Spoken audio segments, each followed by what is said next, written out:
lifestyle. Giles Brown. This is also a love story. We live in an era defined by crisis, whether it be by war or displacement or climate collapse or rapidly widening inequality. Acclaimed international correspondent Sally Hayden spent her career covering some of the darkest moments of our time, and yet, in the face of unimaginable adversity, she's witnessed the love and care of everyday people. I'm delighted to say that Sally joins me live on the line now from Beirut. Sally, good afternoon to you. Hi, thank you so much for having me. The pleasure is indeed all mine, and thank you for joining me from Beirut.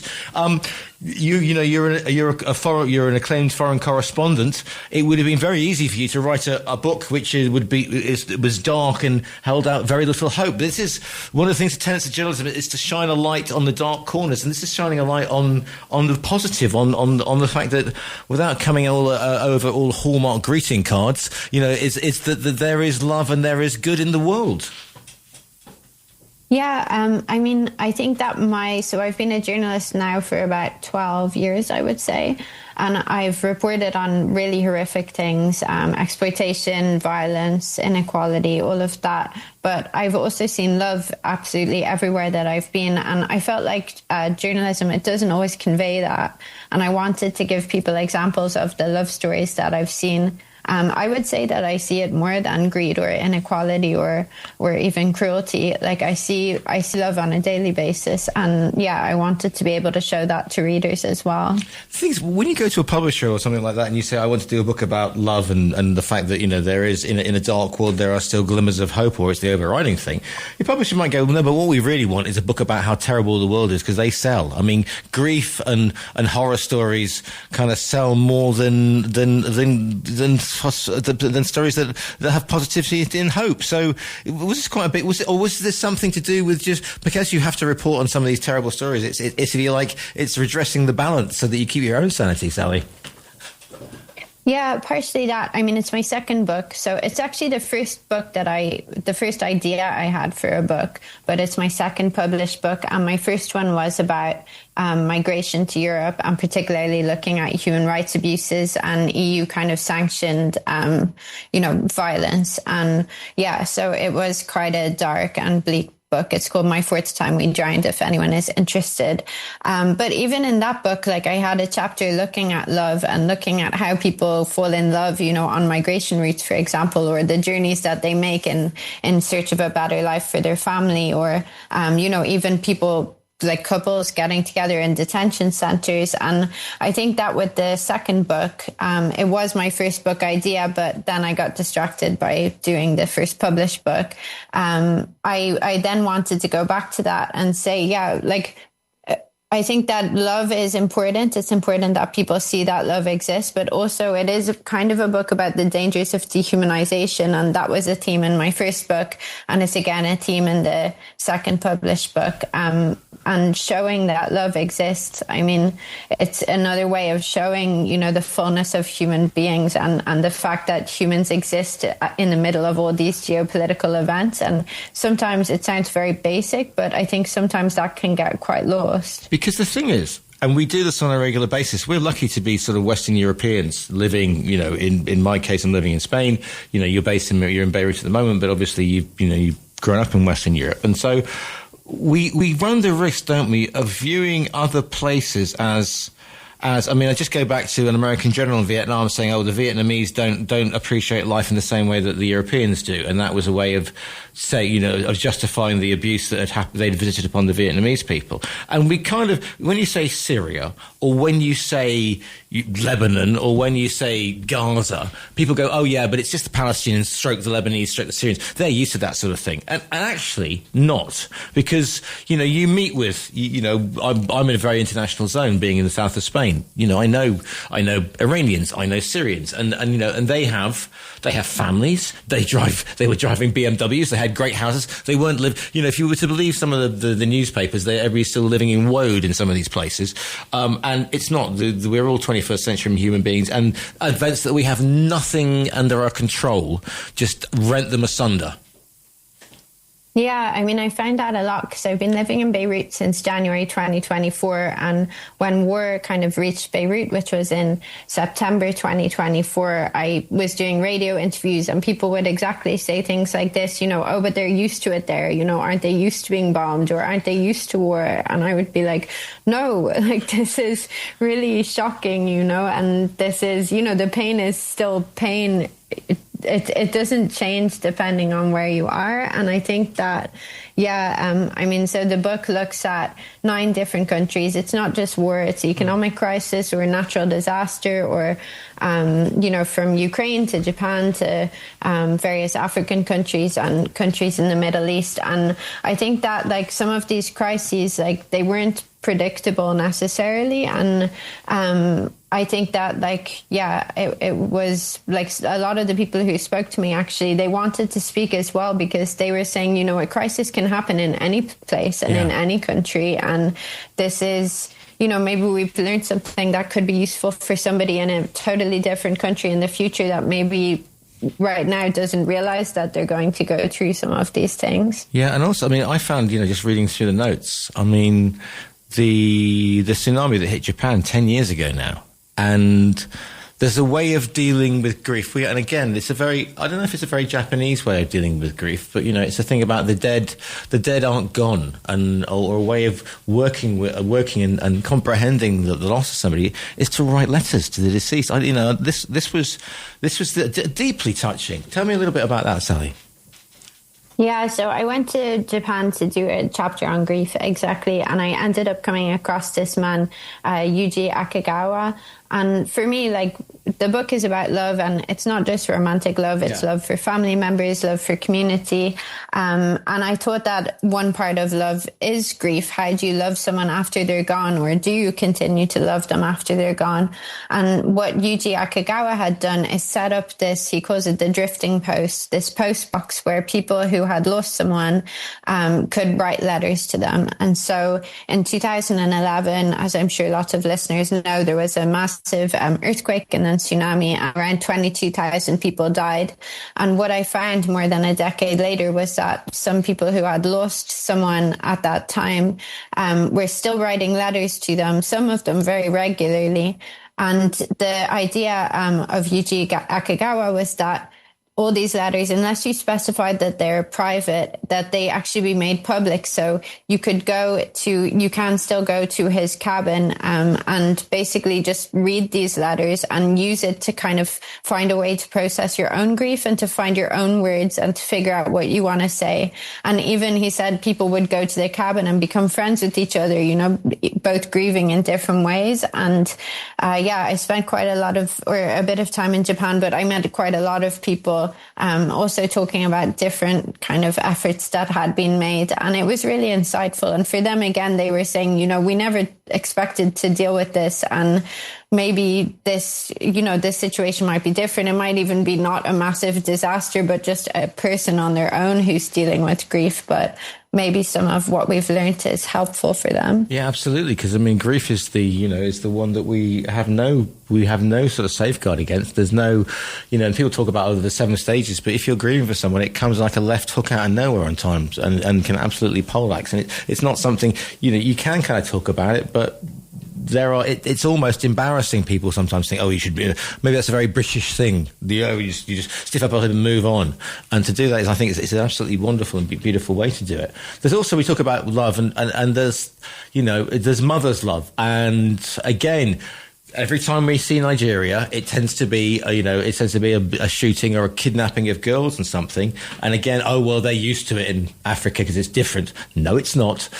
So therefore, this is about Boko Haram and a mother who's trying to get her daughter back from being, is it a forced marriage or even a kidnapping? What's the situation there, Sally? They're trying to avoid a forced marriage. So actually in Nigeria, I traveled there a few different times. And I'm sure people know there's an insurgency from this group Boko Haram who are kidnapping, you know, thousands of people and killing, we don't even know the death toll, but huge numbers, displacing millions. And while I was there, I met mothers, actually multiple, who had just done incredibly brave acts to save their children. And so one of the risks is that the children can be forced into marriage by Boko Haram. And I met two mothers so the communications were totally cut off. So these were two women who had never spoken to each other in two different parts of northeast Nigeria, who had both kind of come up with very innovative ways to save their children, and they both had similarities. How they described it is basically by pretending to be mad. This is in their terms. So one of them like kept pouring things like cooking oil on top of herself. The other one, I don't know if I can say it on the radio, but like was putting feces on herself and getting her Sally, children. So that's fine. I think we get away with that. Yeah. At least you used you didn't drop the yes. That's fine. We can get away with feces. We're okay. Okay. Well, yeah. You basically just getting people to believe that she had mental problems, and there was a belief among Boko Haram that you can't kill someone who has mental problems because it's bad luck. Right. And so, she was getting her children also to say that she'd been in a mental hospital, and this meant that her children, she just kept them close to her, and it basically kept them safe. And so both of those women ended up escaping with their children, unlike many other families that I met, or many other parents I met had been separated from theirs. And yeah, it was like a very kind of innovative idea to come up with this. Yeah, absolutely. That would do it. I mean, I think if I was a Boko Haram and I saw somebody putting on themselves, I would still sail well clear. So, chapeau to that one. Syria, we talked about Syria like they used to. I mean, Syria's a fantastic culture. It's been you are in the Levant. The influence that Syria's had through centuries. And yet again, as I go before, 20 years ago, Syria was under a repressive regime, but the standards of life, there hadn't been a civil war, and then we have the devastating civil war. We have global powers getting involved. It all seems a big game, doesn't it? The only thing you see is, okay, well, we're going to bomb this place, and we're going to put troops on here, and there's Russian spheres of influence and whatever. Again, but we forget at our peril that there are human beings. What was your experience with Syria like? We were speaking with Syrians. Yeah, so I ended up spending time with women who, I'm sure people know, around 100,000 people remained disappeared under the Assad regime. And, there was this brutal system of detention and torture, and many people were killed, executed, or just died from maltreatment. And their families often didn't know what had happened to them. And so I spent time with women. It was, one was searching for her father, one for a husband and a son, another one just for a son. And they were basically leading this kind of campaign to find answers. And I ended up meeting them and spending time with them like in the years before the Assad regime fell. And they had achieved kind of great things in terms of, progressing this campaign and campaigning all over the world and speaking out, they said for mothers inside Syria as well who couldn't speak freely.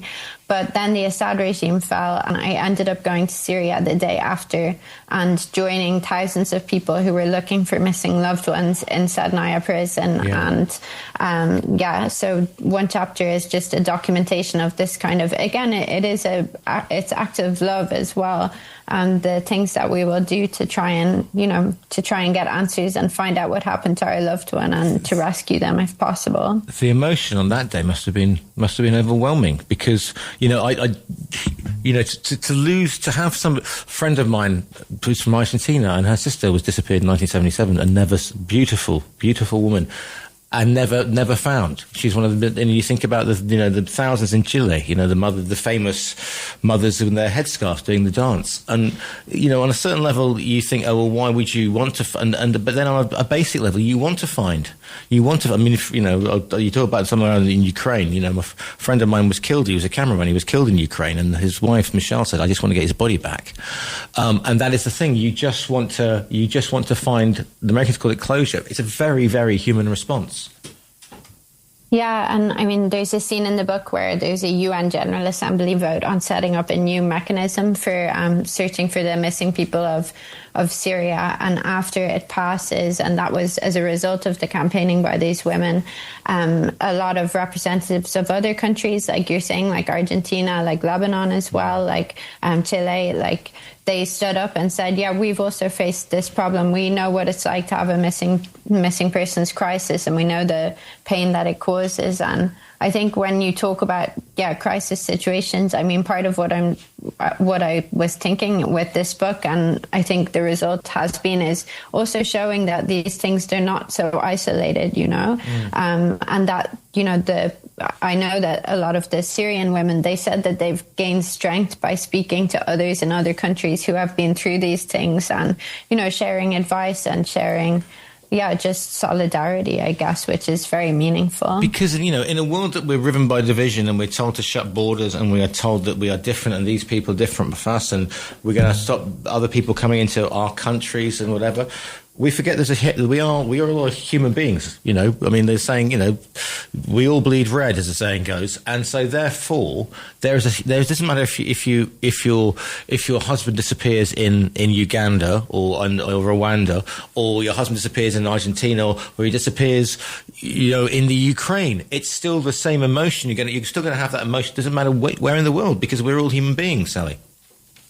Yeah, I mean, it sounds, again, very basic, but I think the message of the book is that we are all human beings, and the kind of lots of the complexity of that, and love is obviously a part of that. Lots of other things are a part of that, but I do think that right now in the world, there's like a lot of structures and systems kind of that almost can make you forget that some people are. It's like dehumanization, like I talked about before. And I mean, I have questioned myself as a journalist, like whether we as journalists contribute to this in certain ways. And I think that, I said in the book, this book is kind of my atonement maybe for having perhaps played a role in that in the past.